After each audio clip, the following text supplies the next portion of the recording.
Okay, good afternoon, everybody. Welcome to this section. We just have to wait for this 5 minutes so that people can actually join. So this is 5 minutes already after 2. So we'll continue. Any other person can join as we continue. Thank you very much for your time and your attention to actually attend this workshop today again. Thank you for your assignment. I received the assignment from some people. Even those that have not done it, please try within the week and try to do that and submit in line with the other assignment that we are going to get after this class. The essence is not prove any point, is to actually convince yourself that you can actually do what you have learned. If you just assume that you are okay with it, you might end up not actually get the main thing. You understand? It's only when you try it, then you see challenge that you might encounter, and at that point, you can solve it or you can ask the question. So that is the essence of assignment or the activities that we are going to do at the course of this workshop. So please try as much as you could. I know we are all busy, but try, just try. As far as you have enroll yourself into this workshop, you have made your payment, so you don't need to waste your money. So try and actually squeeze your time to do your assignment, okay? In line with that, you know that, okay, all of us are following with the training. So today we are going to the second section of this training, where we'll be using the GIS software itself, okay? And then we'll be using the GIS, and then we'll talk more about the GIS itself, and then the different file format of GIS, okay? Like yesterday I talked about some file format where I talk about, I make mention of DWG, that is if you are using AutoCAD, and DSF, and then some other file formats. So every system or every technology or every software understand one particular file format, okay? So that's one thing that we have to consider, okay? So in GIS, there are different file formats that the softwares understand, okay? So now, I'll be sharing a screen now. We're sharing a slide. This particular slide is in collaboration with UNESCO on the file type, GIS file type, okay? At the end of the this section, or at the end of the workshop, all this material will be forwarded to you as we promised from the beginning. So there'll be no big deal. You can go through it on your own, okay? So, all right. I seem to be having issues with videos from this end. Okay. Okay, now resolved. Okay. All right.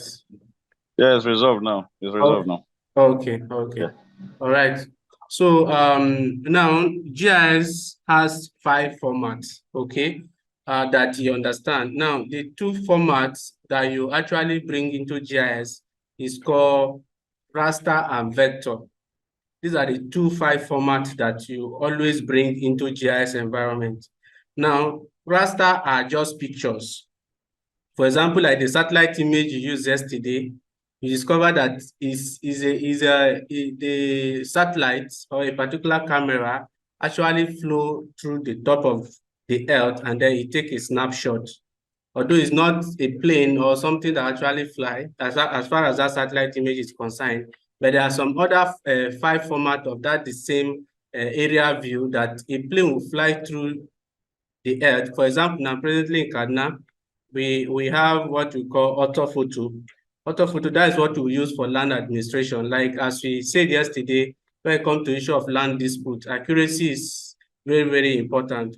So now, instead of using that those information from the Google, if you are buoyant enough, or your organization is buoyant enough, you can have an area view, okay, whereby the plane will fly through it. There are companies that are actually responsible for that. You fly through it and then you take a snapshot. And those pictures has a locations attached. There are some normal cameras now, apart from those heavy cameras that can actually snap and then it pick a coordinate of a particular location. So now, the raster format now, you look at it now, there are pictures, okay? Although there are pictures with high level of resolution, you can zoom and see, as much as you can, depend on the resolution of that particular image or that particular camera that you use. Okay, that's why you see some area view, you see that some are clear, some are not clear, you understand? So it depends on the resolution at which that image was captured. So we have a raster. So if you use your normal pictures, for example, you can load your normal picture, which is a JPEG picture to your GIS software. So those, as far as you load it, as far as a picture, it can only enter through a raster format. Okay, and then for example, we have a JPEG, we have TEF, you understand? We have different kind of raster format, okay, that you can be able to add to your GIS environment. Then the second one is a vector. Okay, now vector comprises of line, point, and polygon. Like for example, now if you agree with me, as far as drawing is concerned, if you are drawing, even in AutoCAD, it's either you are drawing a line, or you are drawing a polygon, or you are putting a point somewhere. So these are the three formats of drawing normally. Or these are the vectors. For example, now, if you are drawing maybe a boundary of a place, possibly it will end up in draw a polygon. And then when you pick your line and draw, that is the line. And then when you try to establish a point somewhere, it is a point. So these are the three vector formats: line, point, and polygon, which we are going to work with. Now, yesterday, we actually bring out the shape of a particular plot of land, which it only when you close it, it becomes a polygon. But when you draw one side, is a line. Okay, so now if you draw that and then you discover that the line, they are joined together. For example, if you are using AutoCAD, and then possibly if you draw with, maybe use the rectangle and then draw, you know that is actually a polygon, okay? You cannot be able to delete one side of the line and leave the other because they are joined together. Or possibly if you use polyline in AutoCAD and then draw a polygon, you cannot be able to delete one side, right? So now at that point, that is classified as a polygon. But when you have one side, you can equally delete one side and leave the rest, so that at every direction, the line is independent of each other, then it's classified as a line.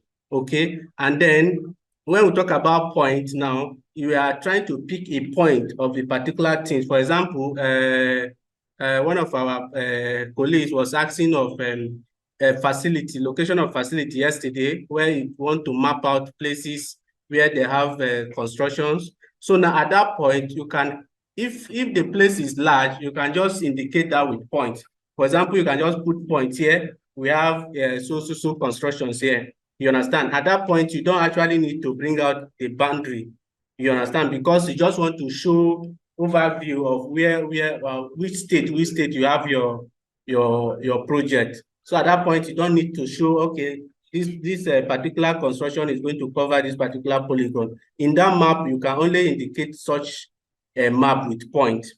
Okay, so we have three type of vector format, which is points, line, and polygon. Okay, so now if you look at this slide now, a GIS file format is a standard of encoding geographic information into a file.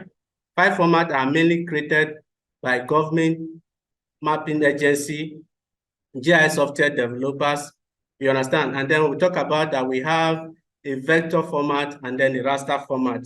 Normally, GIS data are developed, okay? All the GIS data that we have, for example, now there are a lot of sites that you go that you can download. You can download possibly a map of Nigeria. That is a shape file, a vector of map of Nigeria, whereby you can be able to edit, you can be able to change color. That's why you have different kind of Nigeria map. You can just go to the site and download that map and then adjust it yourself, edit to suit the kind of aesthetic or your graphic level, you understand? So it's been developed by a government agency Definitely an individual can also produce a GIS. Like yesterday, those that actually do the assignment have produced a GIS data by actually bring out a polygon of a particular location, okay? So it must not be a government agency, but in terms of a real-time project or a real project, when we talk about getting the whole boundary of a particular country, definitely it's going to be a government or an agency that can be able to handle that. And then we have the GIS developer. So I mentioned that we have a vector format, and then we have a raster format. I says that raster is mainly pictures, okay, or satellite image, you understand? And then the vectors are point, line, and polygon, which is actually editable. You can change it, you can edit it, okay? But raster, you cannot be able to edit it. For example, the satellite image that we load yesterday, we cannot be able to edit the satellite image. For example, if let's assume the building that you digitize or you bring out the shape, you cannot decide to move, you cannot say you want to move that building from that place to another place. Okay, you cannot edit it. But for example, if that's your line or your polygon that you digitize on top of that particular property yesterday, you can decide to move it. You can decide, okay, I don't want it in that location again, you can move it. Or the shape that you draw, you don't want it again, and then you can actually change the shape, okay? So at that point, vectors data can be edited, okay? Vectors data can be edited. So these are the difference between the vectors and the raster, okay? So mostly what we are going to work with mostly is vector data. Raster data are going to serve as a base map for us. You understand? For example, now we use a satellite image yesterday as a base map for us to see buildings or properties in different locations. It serves as a base map. We are not the one that creates those data. They are there. So it only serves as a base map. You can now pick those map or pick those informations and then maybe produce a map showing your own point on the satellite image. Okay, so that is about now, raster is your spatial data abbreviation library and GDPA. Now 142 formats supported. So raster supports 142 formats in GIS. And then vector supports 84 formats, okay, in GIS. Okay, now we talk about the GIS software. Okay, we presently for this workshop we are going to use QGIS. Okay, the first one here. That's what we are going to use. Then, but we also have ArcGIS. Okay, we used Google Earth yesterday. Then we have Grass GIS, we have Map Server, we have Saga GIS, and then we have GVSIG. Okay, so these are different GIS software. Apart from this, there are many other GIS software. Even AutoCAD. AutoCAD is also a GIS software because it has a location, it has a coordinate reference system. You can actually produce a map with the AutoCAD. And then at the same time, we have a software called AutoCAD Map, something like that. There's a particular software called AutoCAD Map. I've seen it once. Okay, so these are different softwares. Okay, but at the course of this training, we are going to use QGIS, which I believe everybody have installed it to his or her system. Okay, so now we talk about X-ray shapefile. Now, I says that we have raster and vector. Now, vector format come in shapefile. Shapefile, like the word implies, shapefile. It comes because we are talking about shape now, either polygon, line, or point.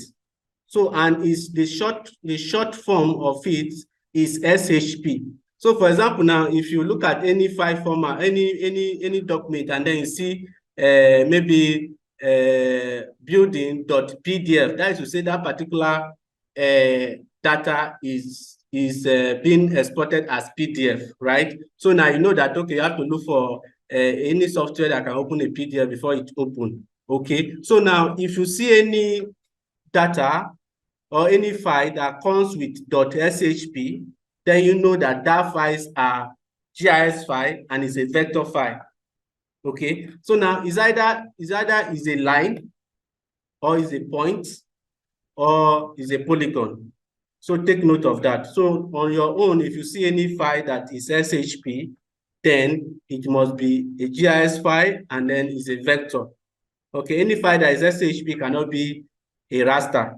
Okay, so then we have another vector file again that is SHS.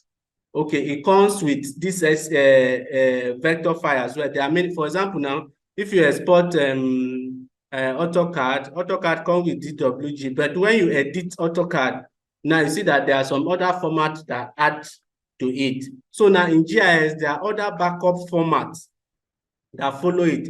If you pick only this SHP, let's assume you do your work that you did yesterday. Let's assume you do it in GIS and then you export the map or you export the data and then you want to send it to somebody to actually see what you have done, not the final map, not the exported map, because when you export your map now, it becomes a raster, possibly export it as JPEG or a PDF. But when you want to send the person the raw file to actually view what you have done, you see when you export it, in that folder you export, you are going to see SHP, you are going to see SHX, you are going to see DBF, you understand, which is database, that is talking about the attribute format. I'm going to explain what is attribute all about. Then we have the project PRG. Okay, we talk about the coordinate, which carry the coordinate reference system. Now, if you are sending that file, definitely what the person will use to open that file is SHP. But if you send only SHP to the person, the file will not open. So the complete project is all these files. So you have to copy all of them and put in a folder, possibly you zip it. If you are sending it through an email, you have to zip it or any way that you want to send it and then send to the person. If you are sending it through maybe a hard drive, you can copy them in a particular folder and then use your hard drive and copy it and send. So remember not to copy only SHP. Always copy all files. Sharing only the SHP file does not work. So please take note of that. Okay. Then we have other vector format as well, which is CSV. CSV is comma separated value. That is CSV is a format from Excel that Excel understands. That is a Microsoft Excel, and then a GIS software also understand it. Like yesterday, when our colleague was talking about his project, I asked him that if he has the project or the coordinates of those things in Excel. Yes, if you have it in Excel now, before GIS software can actually understand, if you just export it or copy the file, that coordinate from Excel with just the normal Excel format that you use for your normal typing, it will not work, except you set it as this comma separated value, CSV. So you remember, anytime you want to, possibly yesterday, we talked about how we pick coordinates, right? You use your phone to pick coordinate. Then if you want to load that your coordinate you pick now to your system, to your GIS, now you have to type it in Excel. Okay, now if you type it in Excel now, you now save it as comma separated value, which is CSV. Then you export it. Okay, you now export it to your QGIS software before it will open. So CSV is another file format that GIS software understands, and it's a vector. Okay, it's a vector, it's not a raster. So CSV can be exported from to, that is, it can be exported from or to spreadsheets. Okay, spreadsheet now is Excel, right? A spreadsheet program and databases, GIS application, when it has a coordinate field. Okay, so now if you are exporting it now, if you are exporting a CSV now, it must be it has a field, a column for coordinate where you type your S and Y coordinate. Okay, and then you export it. It can be edited with Notepad. So even if you don't have your CSV there, you can also use your Notepad in your system, the normal Notepad that follow every system. You can also use it to edit it. Okay. Now we talk about the raster format. I mentioned that we have TEF, we have different format, we have image files, which you talk about either JPEG, we have GeoTEF, a public domain metadata standard, which allows georeferencing information to be embedded with TIF file, such as map projection, coordinate system, ellipsoid, datum. Okay, now there's something they call georeference, which we are going to talk about it. Now, georeference is when you have your old data. You understand? You have your old map, and then you want to bring it, you want to convert that your old map now into vector. That is to say, you have to bring it into the system because it's your old map is a raster, right? And I says that you cannot be able to edit a raster like shifting it or anything. So if you want to convert your raster to a vector, you have to georeference it. That is, you can only georeference a map when it has a coordinate and it has a grid attached to it, so that you can use those grids to actually explain or georeference the location. That is a right location at which that particular map is supposed to be on Earth. Then at that point now, you can now use your vector with either line, polygon, and to digitize it again. That is to say, you have converted your vector, that your raster now, your raster image now to vector. So possibly, if you have a map covering a particular location showing all the roads, and then you want that road now as a vector format now as a line. Now, for you to actually do that, you have to georeference it. Then you now use your line and then digitize it. Like when I mean digitize, now I mean draw. You now draw it so that you can now have that your line in vector. At that point, now you can be able to adjust that particular line. Okay. Now, if you look at when you are using a raster, that your satellite image that we used yesterday, you discover that if you actually zoom it very well, it is divided into grids. That is how it is being snapped. Because as I said, the camera fly and then it snap a place. Just that it has a coordinate attached to it, it has a geolocation attached to it. So every image, every satellite image comes with grid. So that is how you see this sign here, this grid image you are seeing here, and it can also has its values attached to it. Okay, so grid satellite image actually come with grid. For example, if you are loading your satellite image sometime, maybe there's no network and then the thing is loading maybe slow, you see that it comes grid by grid. Okay, the same thing, the orthophoto that we use here, we discover that the orthophoto now is already a snap. You don't actually connect to internet before you access it again, because the plane have already flew through Kaduna State, and then it has all the images of all the buildings from the top as far as Kaduna State is concerned. So you don't need to depend on Google if you want to view Kaduna from the top. Okay, so now based on, as an agency, if you are working, you don't actually need to depend on the Google to actually do your job, because if you have a contract, possibly as an organization, you should depend in another organization to actually achieve that your job. If they disappoint you, that is just definitely going to be your fault. Okay, except you have a good understanding with that organizations that you know that they are going to support you full time. Okay, now so that's how we have that's how satellite image come, or raster image comes. Okay, then we have conversions. Okay, where you can convert from one image or one format to another. We have raster to raster, so you can translate. If you are converting raster to raster, you can translate, possibly change the color. Okay, but you cannot change the position of an object in a raster. Okay, then we have vector to vector. You can save as, for example, if I want to convert from SHP now, which is a vector, this is the shapefile, to DSF. DSF is nice, the AutoCAD format. So what you need only just to save as. For example, in AutoCAD, if you want to convert from DWG to DSF in AutoCAD, what you need is just to save as, and then you select DSF. If it is in DWG, you select DSF. So the same thing apply here. Any time that you want to save, you want to convert any file vector to another different format, possibly just for another software to understand. For example, I just mention of DWG or DSF. You can convert your shapefile to DOT so that you can be able to open it in AutoCAD.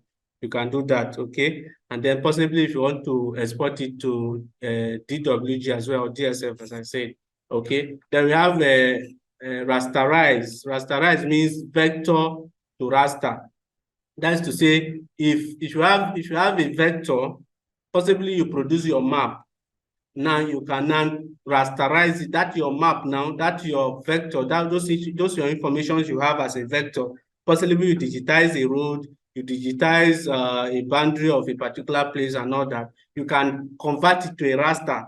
You understand? By converting your vector to raster. Okay, possibly by exporting it as a map, exporting it as a JPEG, exporting it as a TELF or JOTEF, any information, any file format that you want to use. Then polygonize is raster to vector. I make mention of, if you georeference your raster, if you georeference your raster, you can now pick either your polygon or line to bring out those information that are in a raster format back to your vector, which is you're referencing it and then pick your polygon and then digitize those informations that is on the raster. That is polygonized. Then we have GIS file to database. Now, GIS work with database because we are combining a lot of data. The whole essence of this training is, as I said yesterday, is geographic information system. So we are focusing more on the information, which is the data. So you need a database to actually do it. And then most of this software now comes with those database, at least to some certain level. Except if you are going to advance, then you talk about creating an external or linking with an external database. If not, it comes with a database. Okay, then we talk about geodatabase to GIS, which is still the same thing. Talk about, we have normal database, which even Excel also is a database software where you can manage your data. And then we have the geodatabase software. Okay, so take note of that. Geodatabase is actually any data that has the locations attached to it. We can call it geodatabase or you can call it spatial database, okay? Because it has a location attached to it or a coordinate attached to it, okay? Then we have save a project in QGIS. You can save the state of a QGIS map in QGS file format. That is to say, when you are saving your QGIS project, that's a project itself now, it comes with QGX, okay? So this includes link to layer, styling of layer, zoom level, on the fly projection. Yesterday I talked about that on the fly projections, right? So I'll still go back to it in case you have any confusions on that. Look at the one here, be careful. The QGS file does not contain a file, but only a path to the file. Okay, so now it has to be in a folder. When you are exporting it, when you are saving your project, make sure you save it into a folder so that you will not copy only the QGS file, because it's not a file itself, it's just a link to your main project. So that is a warning, take note of that. We are going to practicalize all those things. Okay, never save data on the desktop or in my document. In GIS, organization is actually very, very important. So before we go into the full practical, we are going to learn how we save all our files. Okay, you don't just save on a desktop. You have to create folder for each of the files. Better to have a separate partition for data. Don't use space in folder and file name. Keep file name intensive, so not test1, SHP, test2. You understand? Learn where your browsers save download files. Learn how to use zip. I just mentioned of that when you are sending to somewhere, you have to use a zip. So you have to learn how to zip and unzip when you are using a GIS. Then, in terms of when you are doing a GIS training, as far as this training is concerned, we talk about if you have where you keep your slide, possibly when we send you the information, know where you keep your file, your slide, and then know where you keep all those exercises that you are doing, so that there will be proper organization of data. Not just your whole desktop will be full with because if you are using that, the whole place will be filled up, because each file, for example, now as you install QGIS, just installing the software, see that you have 3 or 4 files inside that folder as you install it. You understand? So the same thing, if you export any file, possibly you export it to your desktop, thinking you want to see only one file, you see many things there. That's why it's better you do a proper organization of your data. Okay, so we have also extensions in QGIS. We have different extensions which we are going to use, especially in QGIS. We work with extensions, work with plugins. It's going to work based on, that's one of the advantages of QGIS, because it comes with a lot of plugins. Okay, where it will based on your profession, or based on the kind of task that you want to render. If you are a surveyor and possibly want to produce a survey plan, you download a QGIS, a plugin that can work based on that. If you are an estate manager, you want to manage a particular estate, possibly by maybe tracking the occupant of the estate, you can actually download different plugins that actually work with that. If you want to produce maybe a cartographer, you want to do more advanced map, you can actually download the plugin. So it comes with a lot of plugins, okay?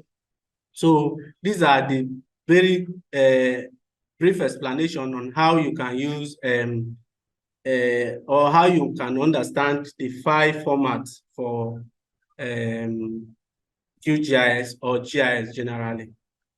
Okay, so I don't know if there's any question, because we almost elapsed our first 40 minutes. Yesterday I tried after 5 minutes and it worked, so I think we'll just stick to that 5 minutes after this first section. So I don't know if there's any question